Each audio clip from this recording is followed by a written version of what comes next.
Let's bring in the host of the Rubin Report, David Rubin, here on the Will Cain Show. Dave, great to see you. I want to start with this question when it comes to DEI.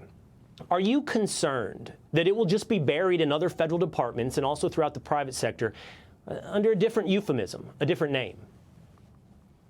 Well, first off, Will, I think the number one evidence that DEI is dying is look at Will Cain, a straight white man getting a new TV show on Fox News. Diversity, equity, and inclusion are officially dead, my friends, and I congratulate you on the new gig. It is well deserved. Thank you, Dave. And look, it's 5 o'clock somewhere, right? And just what, about a half hour plus from now, these people will be leaving their offices. And I was thinking, as you were talking to Ducey there, it's like, what would they be walking out with? I mean, they might have files that say, oh, this person's black and this person's white and this person's straight or gay or whatever else it might be. But it's not going to harm the federal government in any way that all of these people are going home. I was sad to hear that they're paid. It's paid leave, apparently. I don't know how long that's going to last. Hopefully not that long. But think how different that would be if the federal government was, say, firing a whole bunch of engineers or electricians or even janitors. Then there would be an actual granular difference, because those are the types of people who do real things. And now, to directly answer your question, can they always hide it in another way? Of course they can.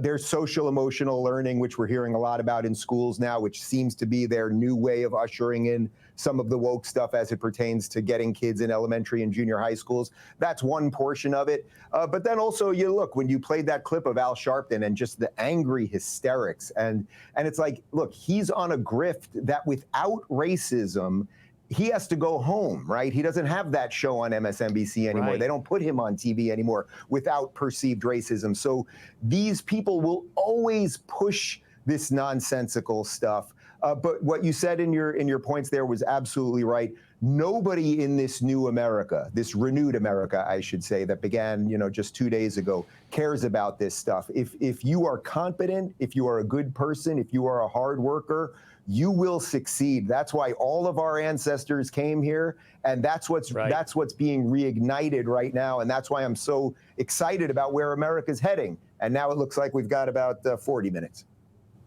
A little under 40 minutes until this clock sets on DEI. Dave, a theme of Donald Trump throughout the 4 years he was out of office was the permanent Washington, the deep state that worked against him. One of the first actions, a theme through the first actions of what he's been doing so far, it appears to be dismantling that permanent Washington. He put out on Truth Social that he's fired over 1,000 people. And he said, my personal presidential office is actively in the process of identifying and removing 1,000 presidential appointees from previous administration who are not aligned with our vision to make America great again. It seems he is in on this project, Dave, to take down permanent Washington. Oh, yeah. I mean, I'm not the first person to say it, but this is a very different Donald Trump than walked into the White House 8 years ago. He is battle-scarred, quite literally, and I think he has this time assembled the right team to go in there and do what we elected to do. Everyone seems to think, or if you listen to mainstream media or the crazy people on The View, I don't recommend anyone do it, but I know some people do it, or we at least play their clips to make fun of them. There seems to be this idea that Donald Trump's coming in with the idea of retribution. He's going to come get everybody.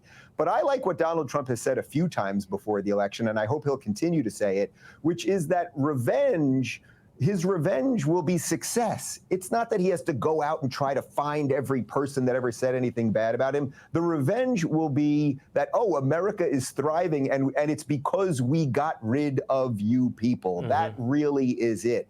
So I am very happy with virtually all of the nominations, and it looks like basically everybody's going to get through, which is great.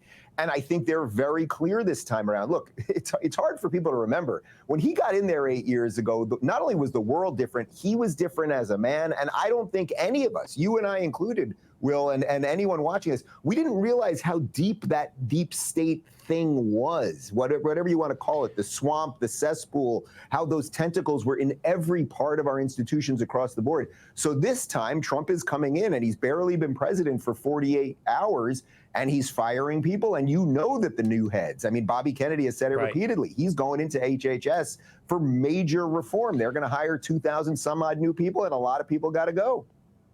It's been said personnel is policy. Donald Trump is addressing personnel through these DEI initiatives to firing people who have been there permanently and seemingly add no added value to Washington. So this is the new direction for Washington, D.C. Dave Rubin, man, always great to see you. Thank you for the well wishes. Good to see you, Will.